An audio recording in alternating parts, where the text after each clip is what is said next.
Youth, elderly, and persons with disabilities. It's time to choose our leaders. Let's show up and participate in the special interest group elections. Starting June through August this year. Your vote, your voice. My vote, my voice. This message is brought to you by the Uganda Electoral Commission.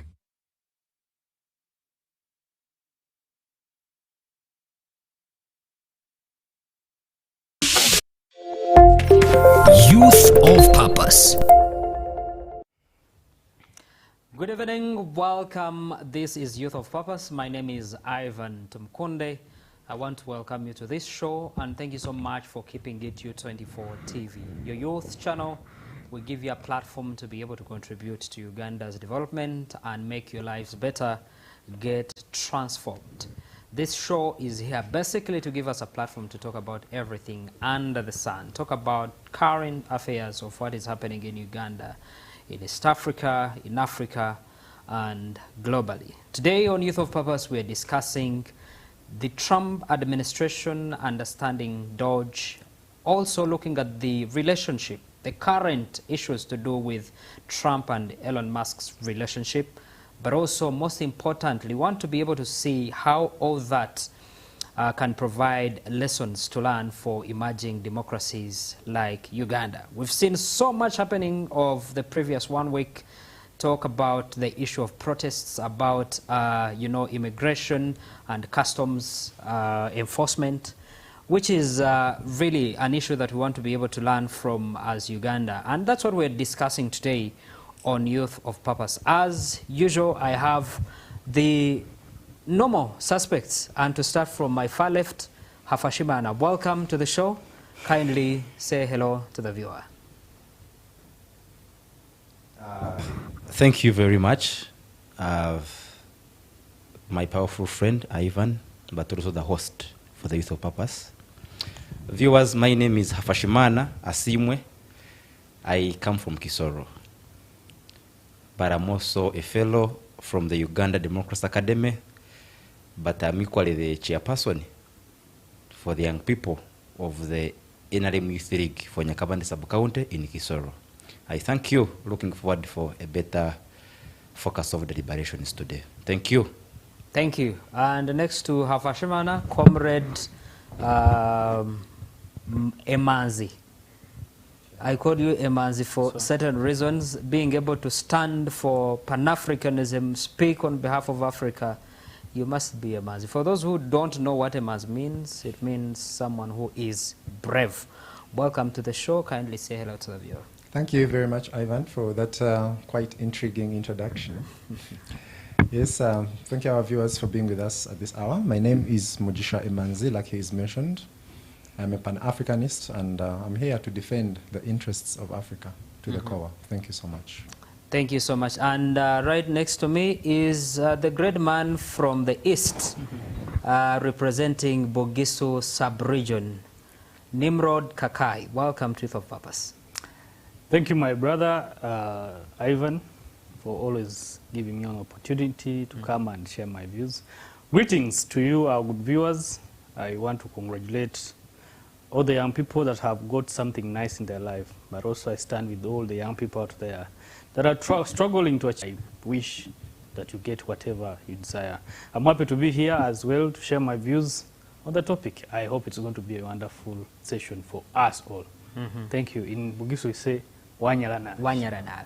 Yes. Thank you so much. And to start with Ndugu Hafashimana, if you can, please introduce to us and your take on the Trump administration in his second term so far. Asante sana. I think I should first just say thank you. This happens to be the second term of service for His Excellency the President Trump, and replacing a man who I think, in my view, did his best to the people of the states. But also, like you are aware, the Democrats, the Republicans, then Trump got going in through having support from a don, a billionaire in the States, Elon Musk, is a question that me and fellow panelists are trying to dissect and dive into today to make sense of this discussion. There is the Doge, the Department of the Government Efficiency, that is a section or a platform for a billionaire Musk to, exercise his rights as a billionaire, but also as an elite, but also somebody who wants to, affect the democracy, but also the future of the states in America. A lot has been questioned on Musk's influence on the public policy, the social affiliation, but also in entire view on how other democracies are working all the way over. Looking at how democracies are working in India, of course, being one of the most populated areas, countries on the global continent, but also looking at how Uganda can, in fact, but also other working democracies can pick a leaf lessons in the same context. But of course, looking at how America has developed over years is, I think, another thing that today we are trying to redress, especially when it comes to building inclusive institutions, but also extractive institutions. Those that are there for their people, but also those institutions that are extractive, that only focus at developing a small group of people, wherever they are. When you look into the reasons why nations grow, why nations fail over the years, it is what we are trying to just evidence with what is happening over the Doge against or within the administration in America, especially by the Trump's presidency. A case in point, you realize that you see every time governments tend to be dictatorial but also authoritarian, it is to the disadvantage of the common man. America having the 52 states, looking at what has happened today, you saw the reasons to do with the immigrations, detention, those that are legal, but also the permanent residents within the states. And a case in point, looking at California, where I think about 2-3 hours ago, I just saw the governor for California, Governor Gavin, when he was trying to share his heart, especially what the administration of America is doing, especially by Trump. People are traumatized, people are taken for granted, but also military has been deployed on the streets of Los Angeles. And I think to us as Ugandans, I don't think it is, I think there should be, in fact, there is a commensuration. There is a commensurate between what we have evidence today and what has happened in other developing democracies like in Uganda. And I think that answers the question of authoritarian government. That whereas Trump, yes, he was supported, but also we must not take for granted the things to do like with, withholding the aid, the financial aid. You see the Pan-Africanist, especially Comrade Demands, who is an advocate for Pan-Africanism. Whenever we have a bilateral understanding with the UK, with the United States, like a case in the point where we used to have money through USAID. This money was withdrawn. And I think that's an account because of the Doge. If Trump said, okay, I think it's okay to support African countries. But of course, because of the Doge, the Department of Government Efficiency. No, Trump says, Elon Musk says, no, we can't. Why? Because he's one individual who, in my case, has influence over the department that he created. Now, I talked about the elites creating their own docket of influencing whatever happens within the administration of America. And I think I want to just be very clear, especially about that every time we have governments in power or the state in power, but the state does not observe the social contract. For example, if we are paying taxes to the government, it is incumbent upon the government to provide the social basic needs to the government, to the people. Because every time they do so, then that means there is a breach in the social contract between the state, the government, but also the people. And I think that's what is literally happening in the states. And like I said, there is the immigration civil law that abides outsiders or the foreigners that are staying in America or those that qualify to go and stay in the States. First of all, we know that you qualify the visa to just have an entry in the United States of America. Then we know that if you want to stay there, you must be able to access a green card. And for the record, over 1 million cards are accessed, but also given out to immigrants staying in there. And I think it also corresponds, and also it responds to the question that is being addressed to us today. How do we internalize and access whatever is happening within the Trump administration right away from the creation of the Doge by Elon Musk?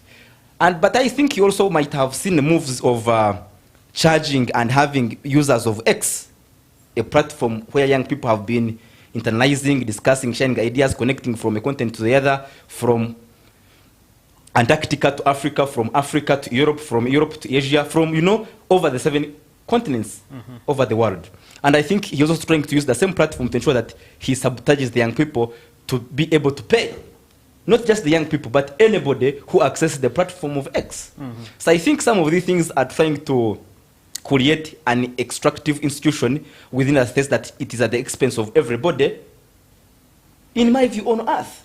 Because when you look at America's influence, when you look at the war that was between Russia, then Ukraine, then America comes in because it is defending their very own, because they are part of the NATO. And then USSR is saying, no, it must be our own. Why? Because there is the army that is imposed within the vicinities within Ukraine. Yeah. And then USSR says, no, you must not be part of what is a security threat. So all of those are being addressed today. And I think I just want to give a chance to my fellow panelists to also really dive in to share more of the source of how we think on the Trump administration, but also the creation of the department. Thank you. Yeah. Thank you so much, Avashma. I think that draws for us a background on which we can pick from. And coming to you, Ndugu Mugisha, your take on the Trump administration so far, if you could actually take us a little bit back to the first term of Trump, and then, for example, what happened at Capitol Hill during the elections and all that. If we can have that background and then draw us to this second term, what is happening, the relationship between Trump, who was one of the biggest sponsors of his campaigns, and we've seen in some of the tweets after their fallout, Musk saying he wouldn't have made it to presidency if it wasn't because of him.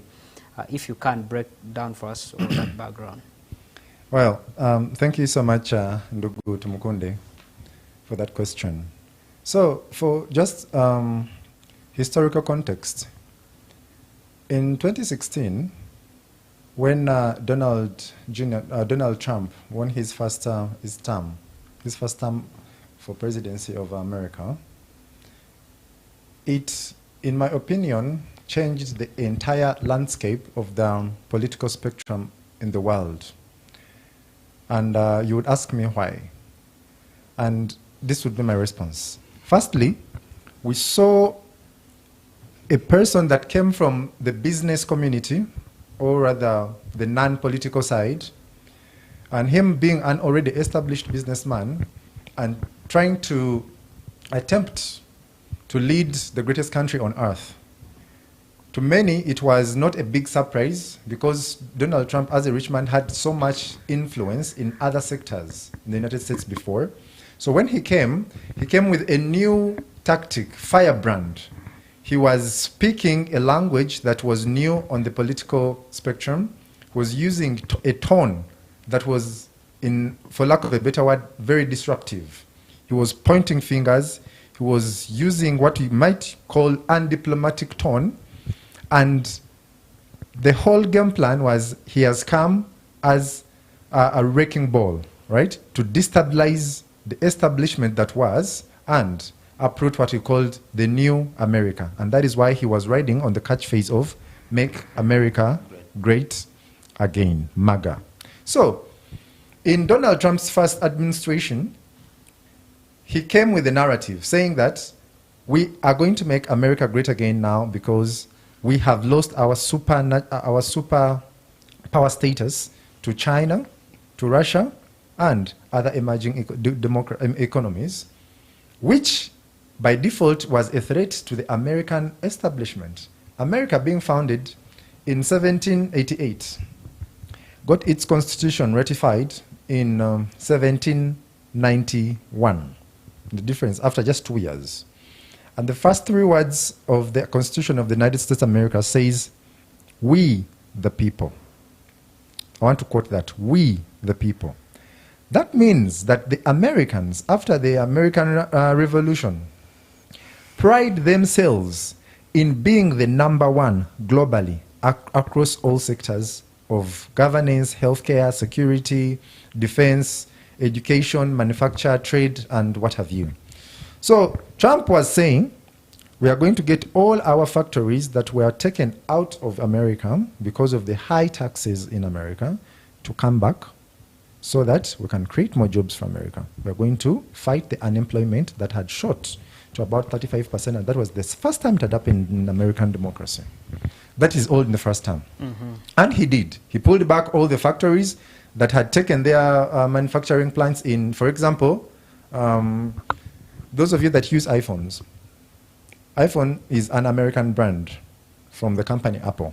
However, all the iPhones we have here in Africa are not manufactured in the United States of America, but rather they are manufactured in China. And that is those are some of the things that Trump was saying, no, and this is enough. Bring back all the factories here. Let us grow and boost our economy. He got a lot of criticism because of his governing style, but there are things that we have to agree on. First of all, we have to understand that in his first administration, he said America is tired of fighting what we called useless wars. We are spending so much money on wars that do not have any value for money for our country. That is why he attempted to end all the wars that had been started or continued by the former administration of George Bush and Barack Hussein Obama. So, fast forward, in this current administration, when Trump beat Joe Biden, he used to refer to him as Sleepy Joe. And in his statements, he said he was so unfit physically and otherwise to lead the United States of America. And when Trump won, this time round, his winning was not the conventional political win that he had been enjoying. He enjoyed in the first time, in his first administration. This time around, there was a new twist, like my brother was saying before. When Elon Musk stepped foot into the political arena of the United States of America, he came backing Donald Trump and the agenda of the Republicans. And as the richest man in the world, he contributed more than $220 million US, which is still the highest amount of figure from an individual or a conglomerate or companies that has ever been recorded in support of a political player, this being Donald Trump. And so the relationship that he had at the onset of the elections was what we can call a bromance, right? They were BFFs, best friends forever. I think you remember the time when Elon was at the White House in the Oval Office. He came along with his baby X, which actually broke protocol. It's the first time that a baby stepped foot in the Oval Office. And he was hanging out. It was like... Do you talk about protocols when you're talking about Trump? Exactly. You can't. Exactly. Now that is something that we have to also talk about, because now what is protocol? Does protocol apply to everybody? Anyway, recently there was a fallout. And that fallout was triggered by basically, mostly, among other reasons, what Donald Trump called the Big Beautiful Bill. When Donald Trump was campaigning with Elon Musk, they promised the people of the world, specifically the people of the United States of America, that they were going to create the Department of Government Efficiency. And the Department of Government Efficiency, aka Doge, was stipulated with 1, cutting excessive government expenditure, 2, minimizing on bureaucracies, 3, streamlining all government policies and regulations to serve the interests of the United States of America, to propel it into this position, what they believe their position to be the #1 along the world. Indeed, when in the first 100 days of the second Trump administration, they registered an almost $250 billion US that was, quote unquote, wasted through bad expenditure. And this was all busted by Doge. And some of the victims of this was multinational agencies like USAID. That is compared to which targets? Exactly. Now, that is something we also have to analyze, because the target they had initially when they were starting Doge, it was supposed to be a continuous process until the entire system was streamlined, right? However, some of the decisions that were made in the interest of cutting excessive expenditure was the defunding of agencies, like now, the USAID.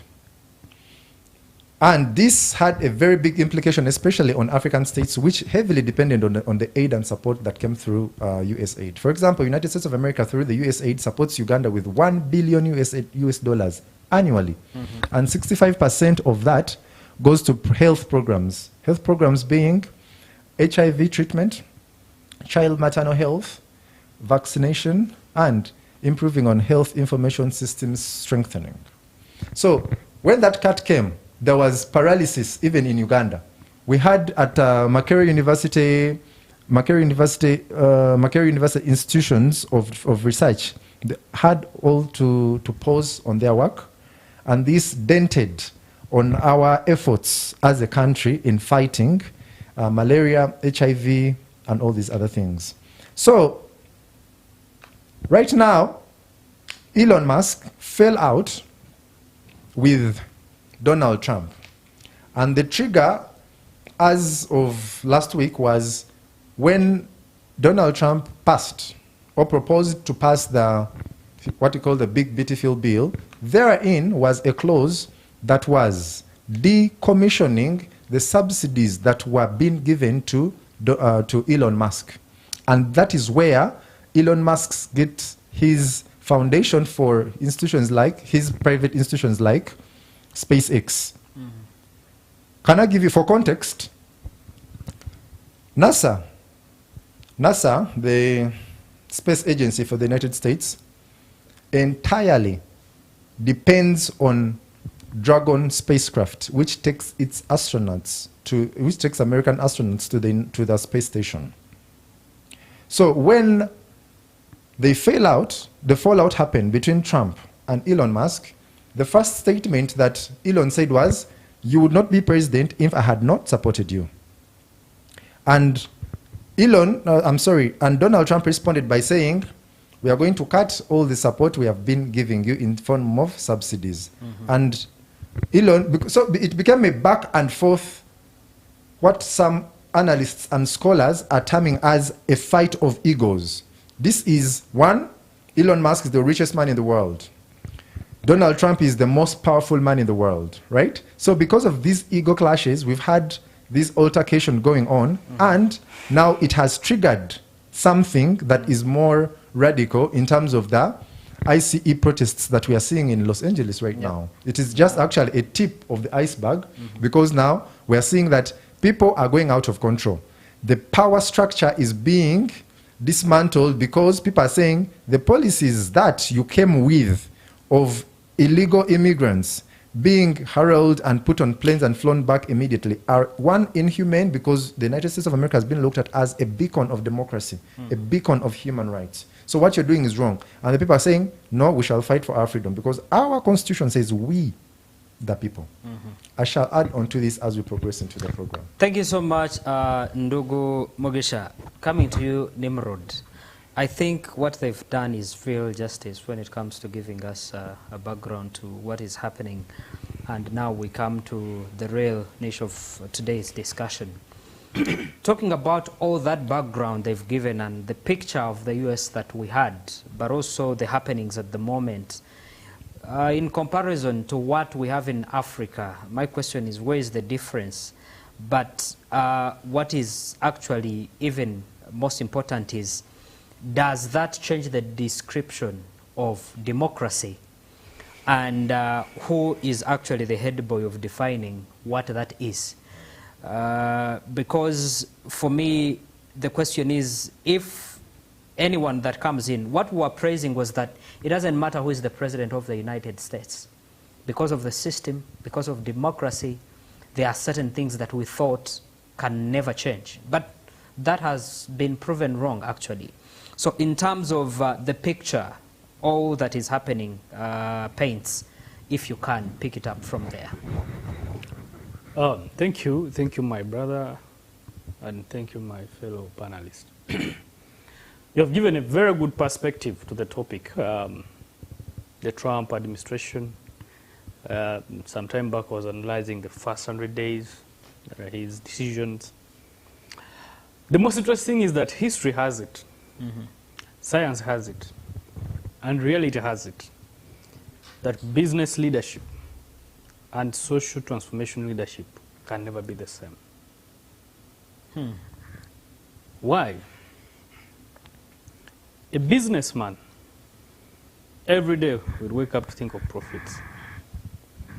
A social transformation leader every day will wake up to think about transforming the people and contributing to the society. Then why do we talk about social entrepreneurship?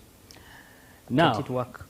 when I say that history has it, science has it, and reality has it, is we can go through so many examples Different facts.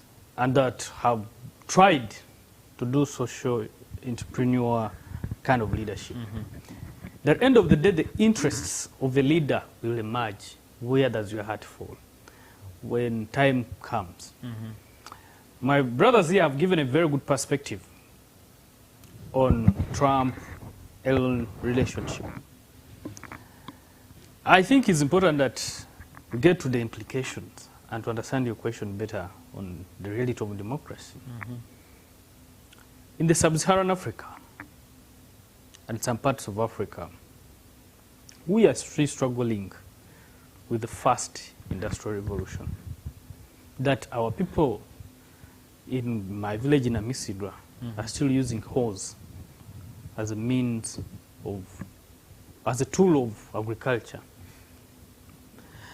Speaking to countries that we talk about in Internet of Things, they are talking about AI. artificial intelligence.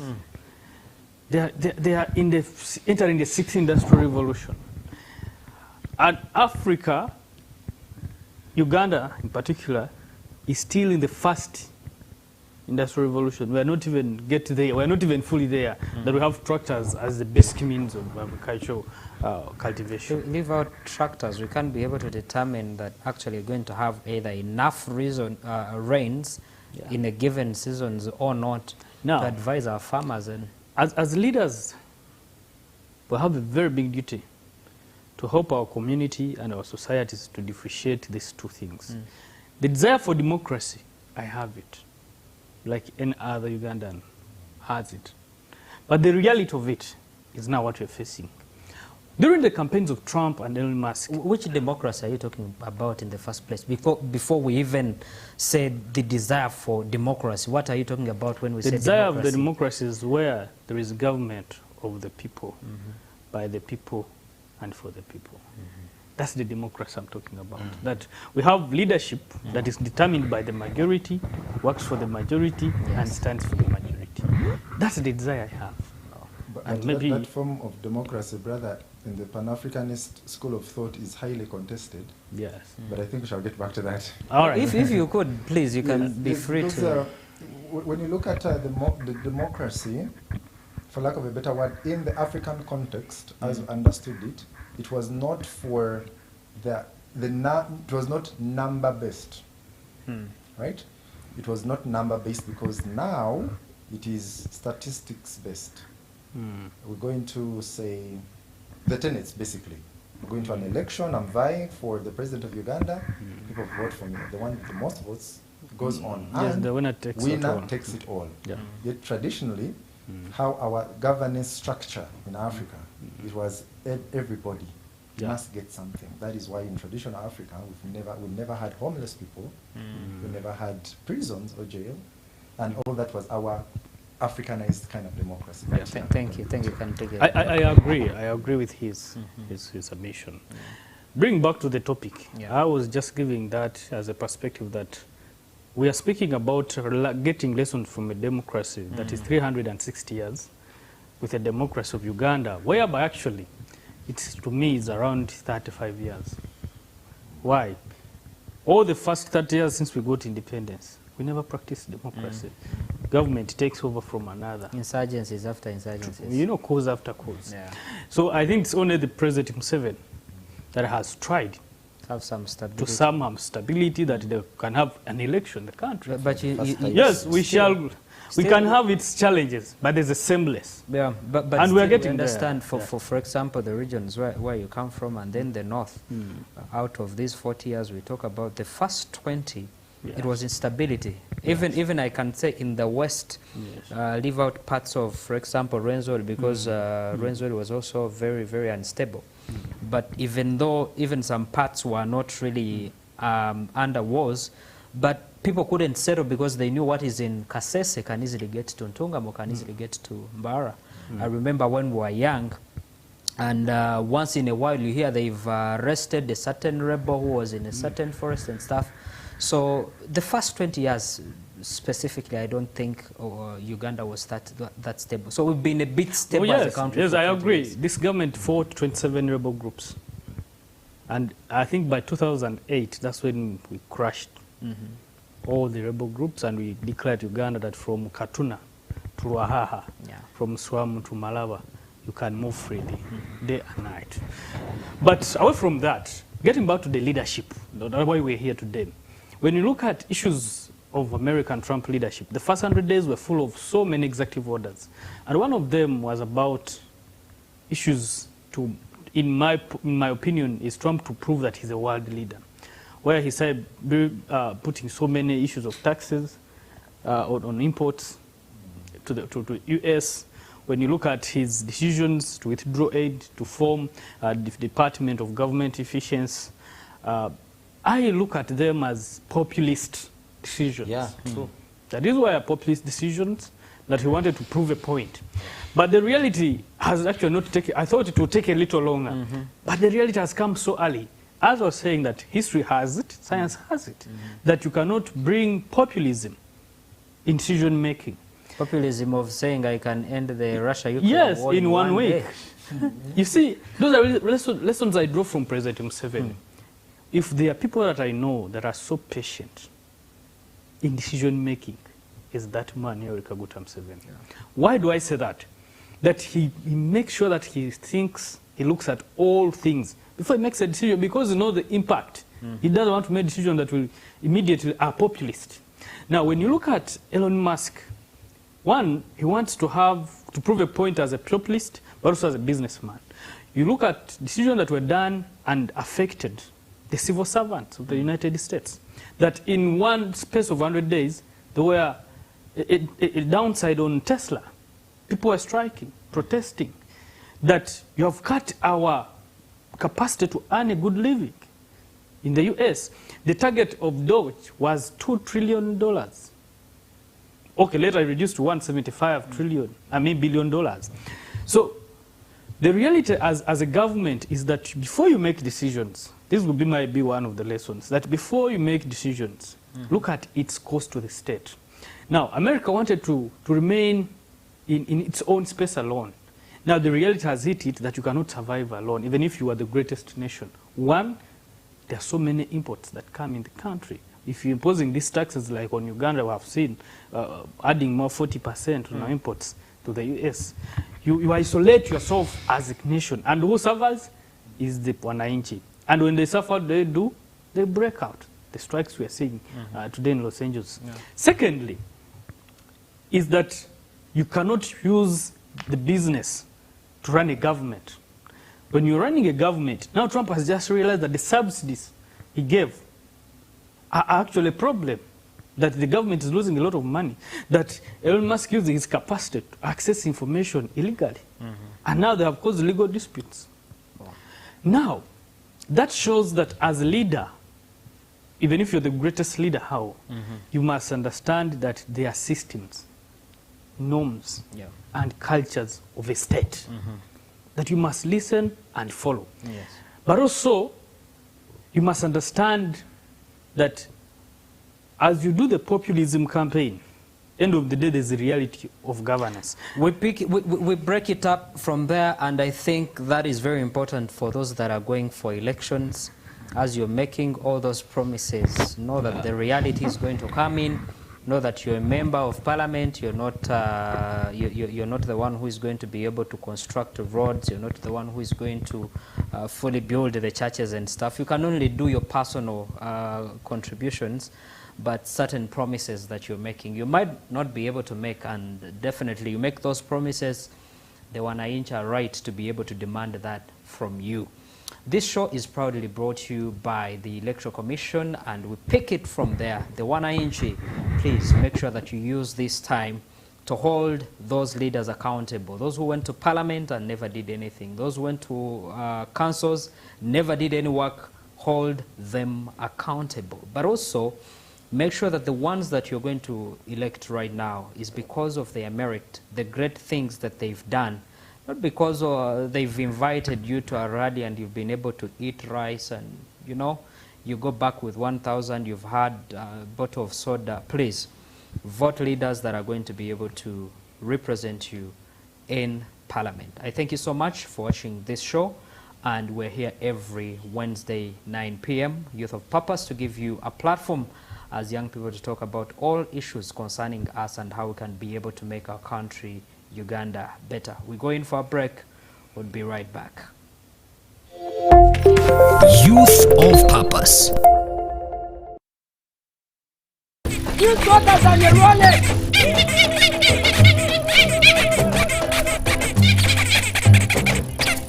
Bobby, again! What's this drama? Drama? Colleagues, elections for special interest groups are calling. SIGs, elections, youth, PWDs, elderly. It's time to vote for our leaders, June through August. From village to parish to district to nationals, youth, PWDs, elderly. It's time, go vote your leaders. No! Elections are supposed to be peaceful. Easy vote, okay? Youth, elderly, and persons with disabilities. It's time to choose our leaders. Let's show up and participate in the special interest group elections. Starting June through August this year. Your vote, your voice. My vote, my voice. This message is brought to you by the Uganda Electoral Commission.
Get your favorite health tips right here on U24. Maintain your kidney by drinking 8 to 10 glasses of water each day. This can be in form of soup, tea, water, cooked grains, and boiled vegetables.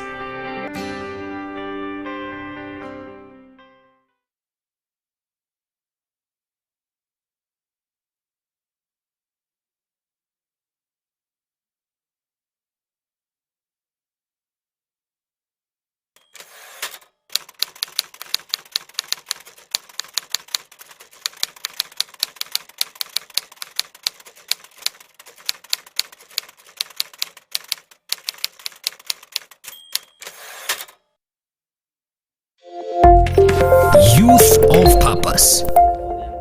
Good. Welcome back. It's fire inside here, and we are discussing the Trump administration, Doge, Elon Musk, but also what lessons do we learn as emerging democracies like Uganda? And definitely I have a great team starting from Hafashimana, Mugisha, and Nimrod Kakai. And to pick it from where we were at, Hafashimana, for emerging democracies like Uganda and many other African countries, what do we learn from what is happening? But also, if you can, where does this leave us? The fact that, for example, the funding that has been cut, much of our so-called systems for democracy, talk about civic education and all that, is so much funded by foreigners. So where does that leave us? You also look at the issue of, for example, the opposition that we have here. So much of the activities they do are so much funded by foreign powers. So where does what is happening right now leave us, and what lessons do we have to learn? That's very, very interesting for the fact. A man who I have drawn an inspiration from South Africa, the then Bishop Desmond Tutu, was very clear when he said that there is nothing that is impossible with a group of young people that are focused. For the fact, like Comrade Kakai put it earlier before, history has it that, but also science has confirmed it. Divinity defends it, that there is no society ever in the world that can develop without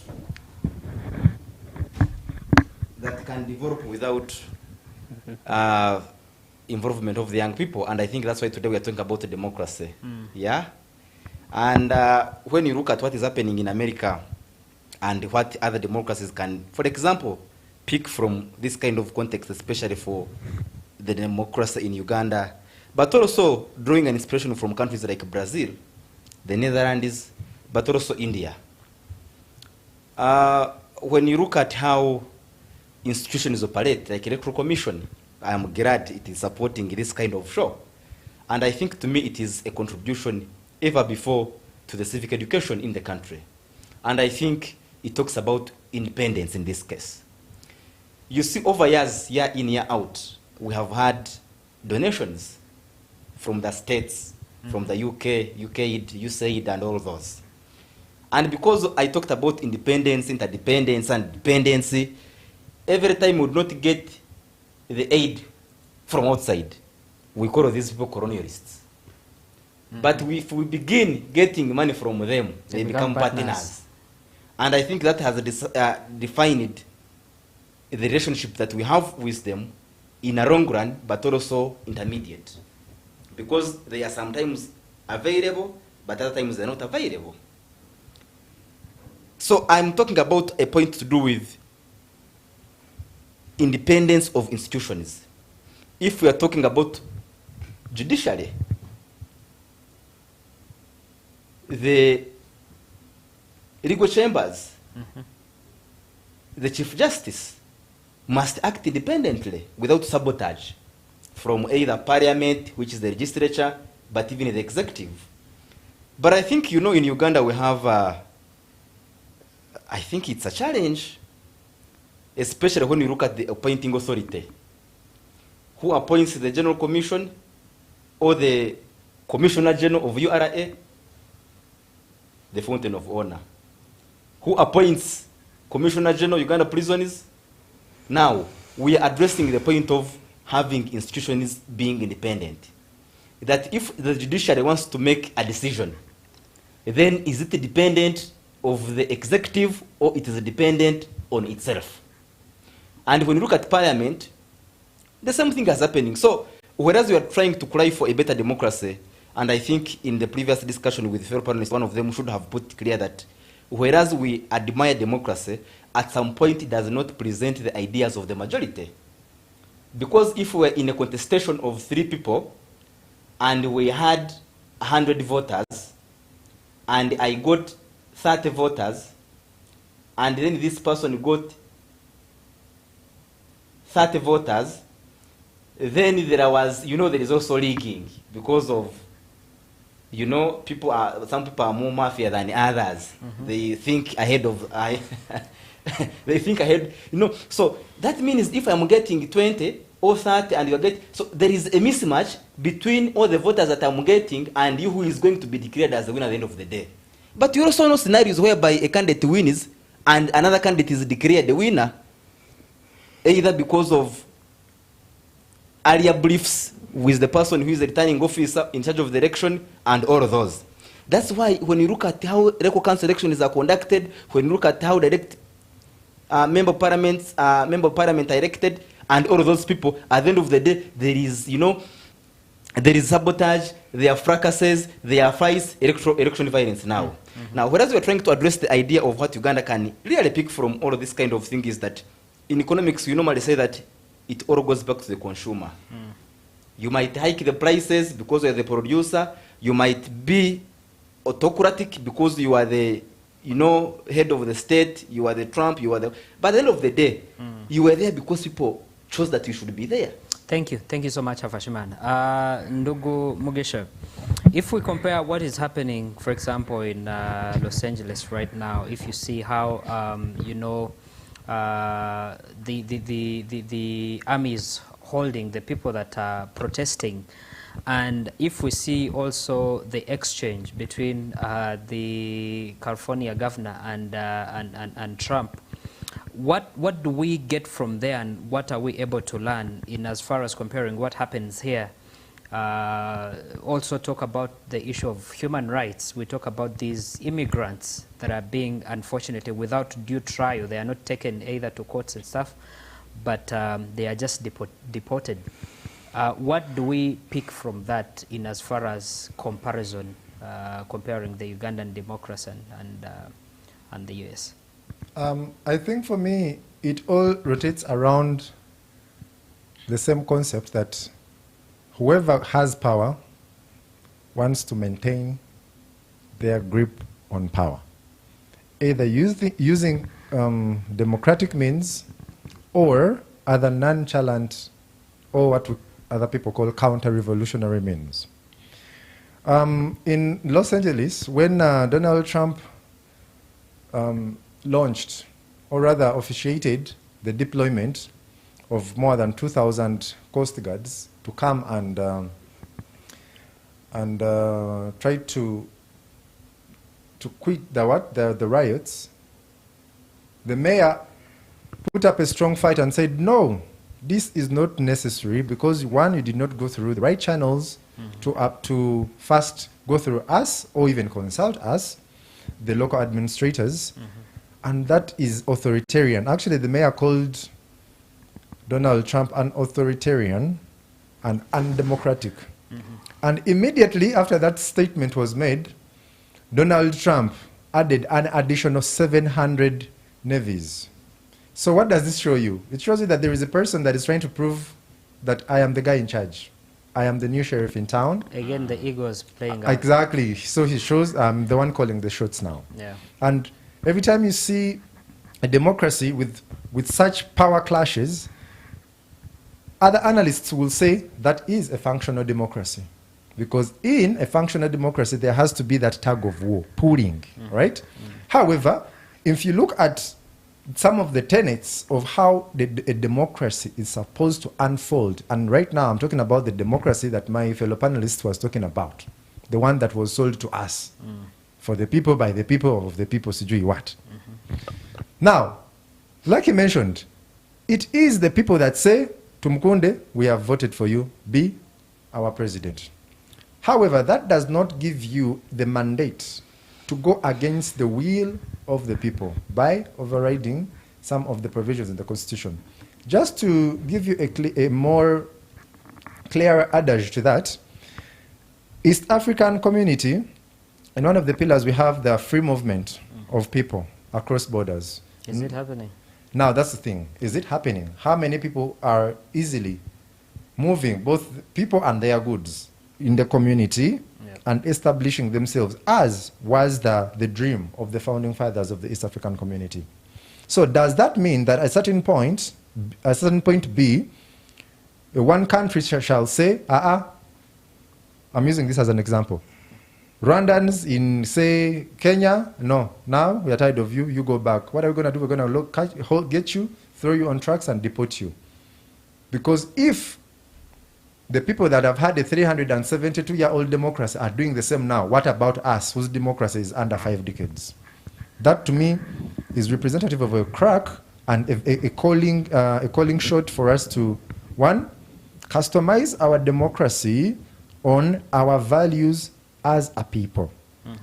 One of the reasons that the clashes are in LA is because Elon, being the the founder of SpaceX, Tesla, and X. I'm going to talk about X now. He controls the algorithm. If he controls the algorithm of X, that means he can silence dissenting voices, he can promote his ideology, and he can manipulate the data to suit his personal interests. Same way the other side can utilize the media that it does actually. Yeah, exactly. And if you remember the first time, the first Donald Trump administration, he came bashing what he called the mainstream media as fake news media entities. And to mention one of them was CNN, NBC, and others, which we grew up thinking these are the traditional powerhouses of information. If CNN says it is, but now there's been that shift. So coming back to us and some of the lessons, as you conclude, as I conclude, how some of the lessons that we learned from that is, one, like the great Thomas Sankara said in 1981, he who feeds you controls you. Elon Musk has the capacity to say, I am now not going to take any American astronaut to space because you're using my spacecraft called Dragon spacecraft. And indeed, America can get on its knees. You've already heard of the talks to decommission. Exactly. But also, the Americans as a people, they have the right to say you cannot do that because it is the American money. In 2008, Elon Musk was filing for bankruptcy when his space programs were all failing, until the US administration gave him a supplement of about $12 billion US. And that is when he had his first successful. So we as Africans have to create our own systems in that even if there is a tremor in the US, it's not a tremor, a shock wave, it does not, the ripples do not destabilize us, one, in our peace, security, our functional democracy, and our human rights. Thank you. Thank you so much, Ndugu Mugisha. Nimrod, as we conclude, in your last remarks, kindly, if you can, the issue of funding for politics, because that's what we see at play, the funding that Elon Musk put in during the Trump campaigns. If we relate it to the same happening here in Uganda, we're very sure that businessmen come together to put resources to support those. It can either be in opposition, can either be government. Basically, those they believe can be able to serve their interest. How does that put our democracy on test? The fact that the moment you go through, you have to be able to serve the interest of those that sponsored your campaigns. Thank you. Every society folds and stands on leadership. Organization of every community is highly dependent on its capacity to deal with leadership issues. Today, whatever we are talking about is just a question of leadership. I want to agree with my friends that as Ugandans and the rest of Africa, we must define and organize and cultivate democracy that suits us, that deals with us, our issues. Why? Because we have realized that whatever we desire, there are so many things we can't fulfill to reach there. So we must all come together and say, yes, we want to change leadership every 5 years, but what if we talk about 10 years? Maybe it will sort, why are we wasting resources in just a small period of 5 years, spending trillions of money? Can't we save resources to build more hospitals, more roads, and we give leaders 10 years. What I'm trying to say is we must pick a lesson that we must design democracy that fits our desires and fulfills our plans. On issue of funding is that as a leader, when you choose to take leadership, you must be careful of the character of the people you want to associate with, because they definitely defines you. In Uganda here, we have a saying that tell me who you move with, and I tell you your character. So, if we want to be a leader and you want to get funding, there are so many ways. Why don't you go to the community and you say, please, I want to be a leader, but I don't have fuel. I've seen it.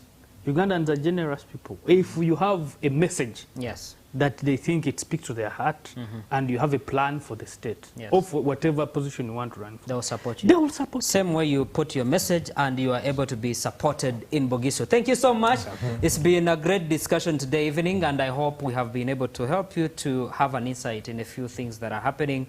One in the youth, but also what we can be able to pick as Ugandans and as other democracies that are growing here in Africa.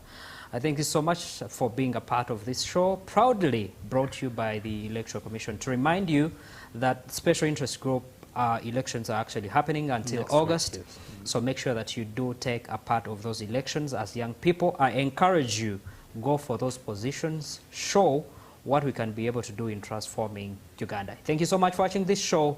My name is Ivan Tumkunde. Good night. Thank you. Youth of Purpose. Youth voters on your wallet.